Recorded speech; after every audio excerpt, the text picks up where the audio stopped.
അധരത്താൽ വാരിയാൽ പിണങ്ങുമോ നീ, അത് നിന്റെ ചൊടികളിൽ വിരിഞ്ഞതല്ലേ എന്നാണ് ചോദിക്കുന്നത്. അവിടെ നേരത്തെ പറഞ്ഞതുപോലെ ഡീപ്പായ പ്രണയം വന്നിട്ടുണ്ട്. അപ്പൊ ഞാൻ അധരം കൊണ്ട് വാരിക്കോട്ടെ എന്ന് പറഞ്ഞാൽ ശരിക്കും അതില് കാമം തന്നെയാണ് വരുന്നത്. സൂര്യകിരീടം വീണുടഞ്ഞു രാവിൽ തിരുവരങ്ങിൽ ഒന്നൊന്നരം പാട്ടാണ്. പൊൻവയിൽ മണിക്കച്ച അടിഞ്ഞു വീണു, അതിന് പകരം കിരീടം വീണുടഞ്ഞു. ഞാൻ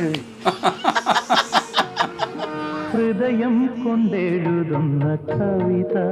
ഈ ഭൂമിയിൽ ഒരു ദാമ്പത്യത്തിനും മഹാകാവ്യം തുടരാൻ പറ്റില്ല. അതൊരു സങ്കല്പം. ഈ വാമനന്മാരെന്ന് പറയുന്നത് ഈ കുട്ടികൾ തന്നെയാണോ? ഒരു കാലത്ത് നിങ്ങളുടെ തലയെ ചവിട്ടാൻ യോഗ്യരായി പറഞ്ഞു. ഓ, അങ്ങനെ ഒരു ട്വിസ്റ്റ് ഉണ്ട്. റോഡിൽ ഈ ഇത്തരത്തിലുള്ള മരീചിക പോലുള്ള കാണുമ്പോൾ ഞാൻ പഴയ പാട്ട് പാടാറുണ്ട്. കാരണം ഈ പ്രതീക്ഷ വിൽക്കുന്നു. അതെ, കാരണം ഈ മരീചിക പ്രതീക്ഷ വിൽക്കുകയല്ലേ. അതെ, നമുക്ക് ഇതാ വന്നു ഇവിടെ ഉണ്ട്, ഞാനുണ്ട് ഇവിടെ.